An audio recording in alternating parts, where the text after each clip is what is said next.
दोस्तों जय हिंद, मैं हूं शम्स तबरेज और आप देख रहे हैं टाइम्स मेल। कुर्सी के लिए इंसान क्या कुछ नहीं करता। कोई मंच पर खड़ा होकर के आंसू बहाता है, कोई झूठे वादे करता है, कोई फर्जी नारे लगाता है, तो कोई ऐसे ऐसे कांड करता है जो बाद में मुंह की खानी पड़ती है।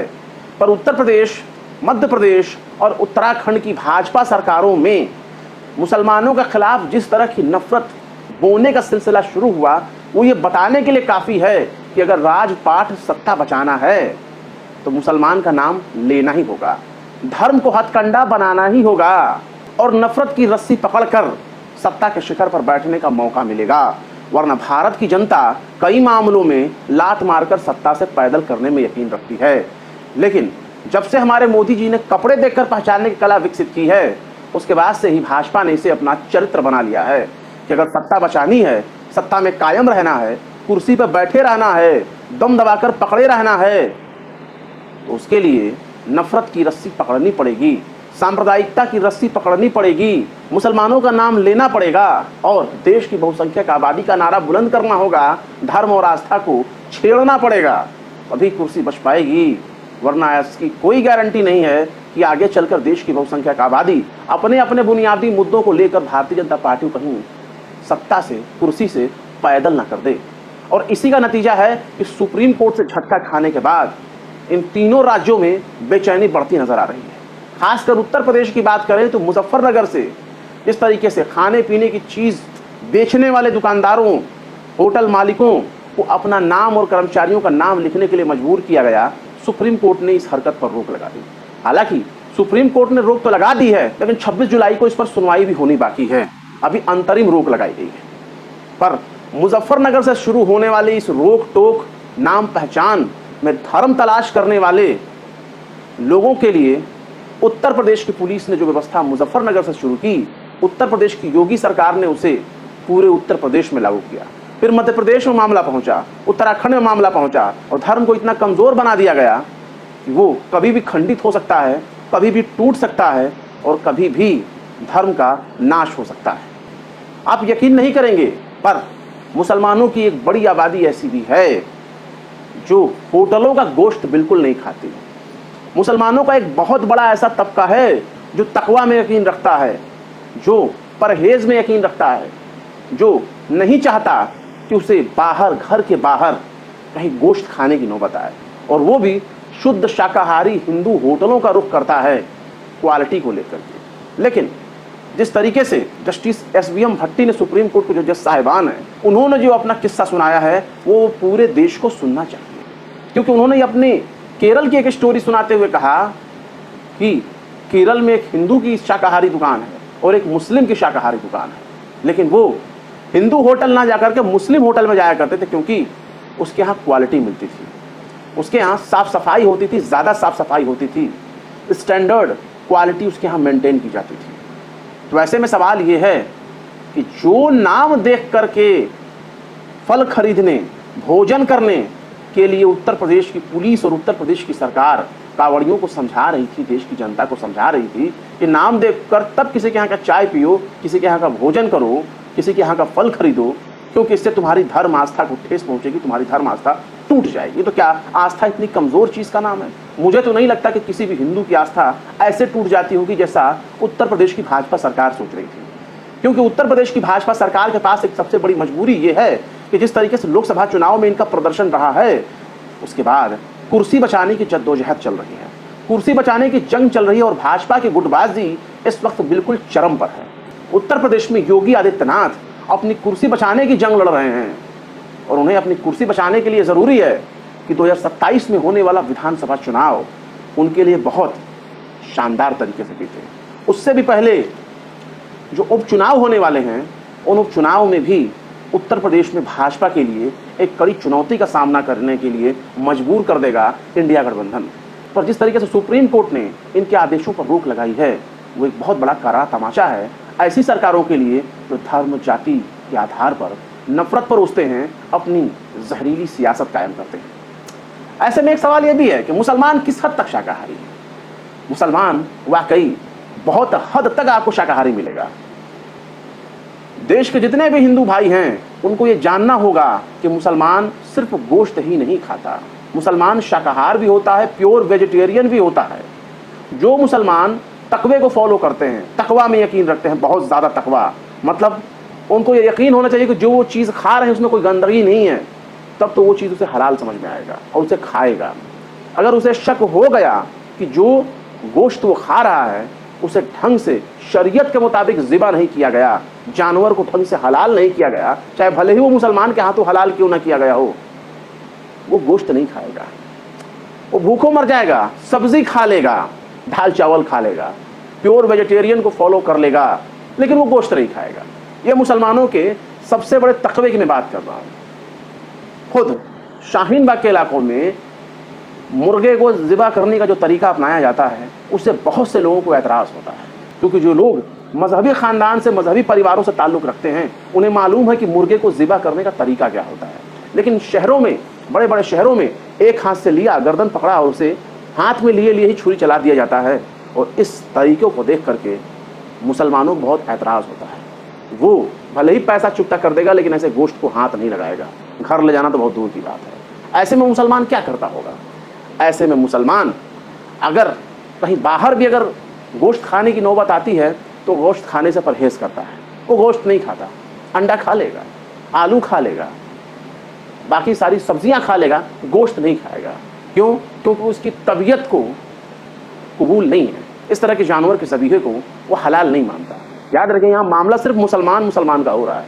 तो ऐसे में सवाल ये है कि आखिर नफ़रत की सियासत पूरे देश में कब तक और क्यों चलती रहेगी? आप इतना जान लीजिए कि अभी मौजूदा जो हालात है उसमें जिस तरीके से नाम और पहचान छापने की शुरुआत की गई, उसके खिलाफ खुद जेडीयू सामने आई, उसके खिलाफ खुद जयंत चौधरी आरएलडी सामने आए, उसके खिलाफ खुद मोदी जी के हनुमान कहे जाने वाले चिराग पासवान भी बहुत ही कड़ी मुखालिफत करते नजर आए, विरोध करते नजर आए, लेकिन इसका कोई असर नहीं हुआ। सबको यह भी डर लग रहा था कि कहीं ज़्यादा विरोध करने पर केंद्रीय मंत्री का पद न चला जाए, मंत्रालय न छिन जाए, इसीलिए शायद ज़्यादा मुखर होकर के आवाज़ नहीं आई, लेकिन आवाज़ आई ज़रूर। पर सबसे बड़ा सवाल यह है कि भारतीय जनता पार्टी की सरकारों के ज़रिए, चाहे उत्तर प्रदेश हो, मध्य प्रदेश हो या उत्तराखंड हो, इनके ज़रिए लिए गए फैसले में क्या सिर्फ मुसलमान और हिंदू ही शामिल होंगे? तो इसका जवाब है नहीं। मुसलमानों के लिए भेदभाव कोई बहुत बड़ा मुद्दा नहीं है। मुसलमान दलितों के साथ भी थाली में खा लेगा, आदिवासियों के भी साथ भी थाली में खा लेगा, लेकिन छुआछूत की भावना जो वर्ण सिस्टम के तहत देश की बहुसंख्यक हिंदू आबादी में है, वो क्या करेगी?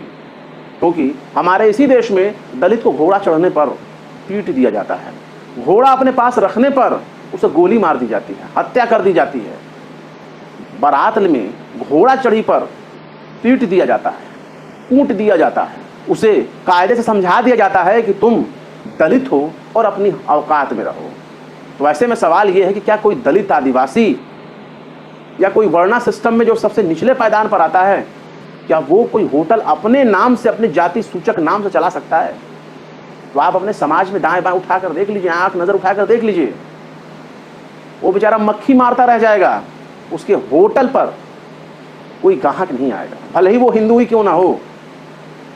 आप समाज में इसको जा करके देखिएगा, झांक करके देखिएगा, ये एक बहुत बड़ी सच्चाई है। दूसरी तरफ कुछ मामले ऐसे देखे जा रहे हैं कि कांवड़ का नाम लेकर के आप कुछ भी कर सकते हैं। भरपेट भोजन कर लीजिए, लास्ट में कह दीजिएगा इसमें तो लहसुन और प्याज का तड़का लगा था, उसके बाद तो पूरा होटल फूंक दीजिए।